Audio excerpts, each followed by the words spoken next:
Hey, what's happening, everybody? This is Lawrence Ross, aka Blind Lawrence. Thanks for checking out my YouTube channel. Hope you like what you see. Observing obscure observances, looking at the calendar for June 15th. Here we have Fly a Kite Day. Fly a Kite Day takes place on the anniversary of the date in 1752 when Benjamin Franklin flew a kite in a thunderstorm with the intent of proving that lightning was caused by a discharge of electricity. Some sources say he flew his kite on June 10th. His experiment led to further understanding of positive and negative charges, to proving that lightning was an electrical discharge, and to the invention of the lightning rod, which provided a safe way to discharge electricity and a way to prevent fires. Lightning rods are still used today to protect buildings, ships, and people. Franklin began his experiments with electricity in 1747 and began hypothesizing about the connection between electricity and lightning 2 years later.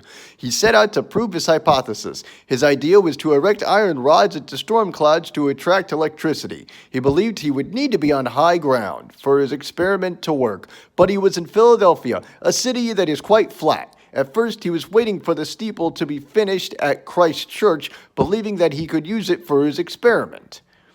And that's all about that. There's an episode of Beavis and Butthead called Lightning Strikes where they show like a recreation of that, and it shows the guys trying to reconduct the experiment, and they get struck by lightning. It's pretty funny. All right, here we go. Global Wind Day. No information. Justice for Janitors Day. Observed annually on June 15th. What, are they going to have a big protest? What are they going to say? What's the Justice for Janitors organization like? What do they, they have like a bunch of canisters of sawdust and they go around town marching, chanting something? No sawdust, no peace, no sawdust, no peace. Magna Carta Day, observed annually on June 15th. No information, darn. National Electricity Day, kind of fitting because it's, let's see. Well, it's kind of fitting because of Ben Franklin. I don't want to sound too redundant on this. All right, what do we got? National Electricity Day takes place on the anniversary of the date in 1752 when Benjamin Franklin flew a kite in a thunderstorm with the intent of proving that lightning was caused by a discharge of electricity. Some sources say he flew his kite on June 10th. I already read this. Very redundant of you guys over there at checkiday.com. All right. National Kiss a Wookiee Day? I've never heard of that one, but I do know that if Chewbacca lives on Endor, you must acquit. National Lobster Day. Lobster! All right, here we go. Interesting little thing here. There's a great episode of The Simpsons where Homer buys a lobster, and he goes very fond of it, and then one day he puts it in the hot tub because it's dirty, and the next thing you know, it smells really good around the house, and then he eats the lobster with butter. And he called the lobster Pinchy. Yo, Pinchy. Pinchy would want it this way. Yo, pass the butter. All right, here we go. In colonial times and in the early years of the Republic, lobster was most often eaten by the lower classes, servants, slaves, and apprentices. It was not until much later that it became a delicacy. This was largely because lobster was so plentiful and cheap. European settlers reported they found it washed on shore in piles 2 feet high. In these early years, they were known as the cockroach of the ocean, and prisoners were even known to refuse to eat them. Although Native Americans ate crustaceans, they also commonly used lobsters as fertilizer on fishing hooks. Lobster had first been caught by hand on shorelines, but in the late 18th century, boats called smacks began being used, which had tanks that could transport live lobsters. Lobster trapping, which was first practiced in Maine, gained prominence and became the way to catch them during the following century.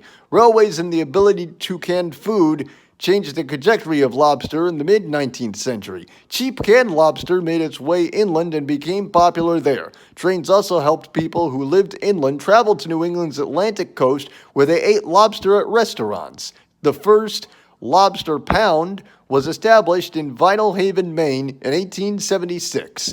By the 1880s, New Yorkers and Bostonians had found a taste for the crustacean, and its price had risen sharply. By the time of World War II, it was known as a delicacy and was being eaten at high rates by the wealthy, who could afford it as the economy began taking off again during the war.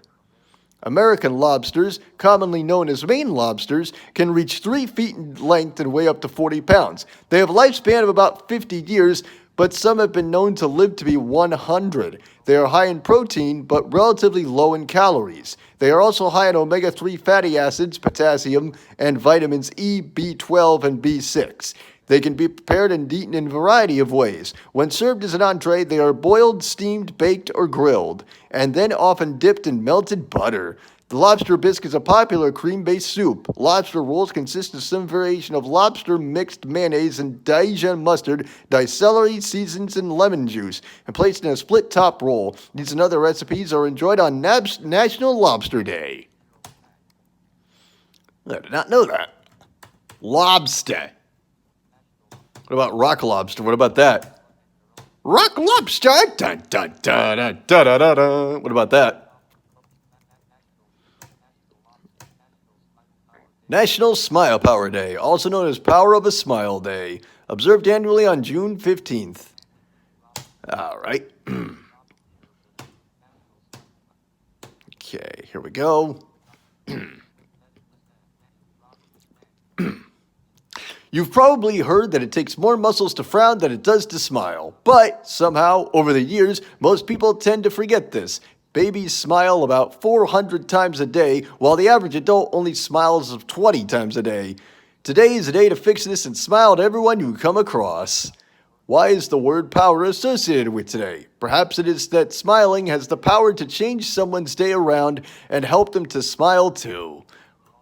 We all have mirror neurons in our brain that are activated when we do something or see someone else doing something. These neurons fire when we smile or see someone else smile. It doesn't make much to get someone else smiling and to feel the benefits of it.